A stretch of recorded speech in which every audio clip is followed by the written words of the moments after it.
La réserve naturelle de l'îlot des Niges, donc sur l'île de Ré, représente un échantillon des différents milieux qu'on va trouver sur l'ensemble de l'île. C'est à la fois des marais, anciens marais salants, donc des marais salés maintenant qui ne sont plus exploités. Aussi une partie très salée. Donc ça, c'est une zone beaucoup plus spécifique à la réserve, on en trouve assez peu sur l'île de Ré. Et enfin, une vasière qui est recouverte d'un herbier de zoster, qui est une plante marine, qui a une importance primordiale, notamment pour une oie qui vient hiverner ici, qui est la bernache cravant. La mission du gestionnaire d'une réserve naturelle, elle est triple. Elle est d'abord de protéger évidemment le patrimoine naturel, la biodiversité qu'il y a dans cette réserve. Donc c'est de faire appliquer d'abord la réglementation. Sur une bonne partie de la réserve, l'accès n'est pas autorisé au public pour préserver la tranquillité de la faune et de la flore.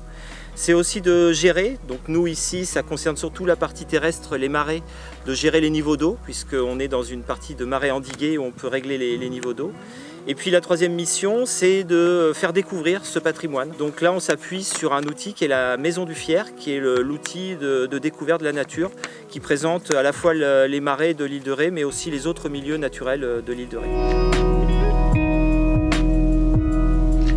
Le patrimoine emblématique de la réserve, il est surtout constitué d'oiseaux évidemment. La Ligue pour la protection des oiseaux en est le gestionnaire et c'est pas par hasard. C'est pour ça qu'elle a été créée il y a 40 ans, pour protéger à la fois les oiseaux nicheurs qui vont s'installer dans les marais, ça peut être des avocettes, des sternes, des échasses, des goélands aussi.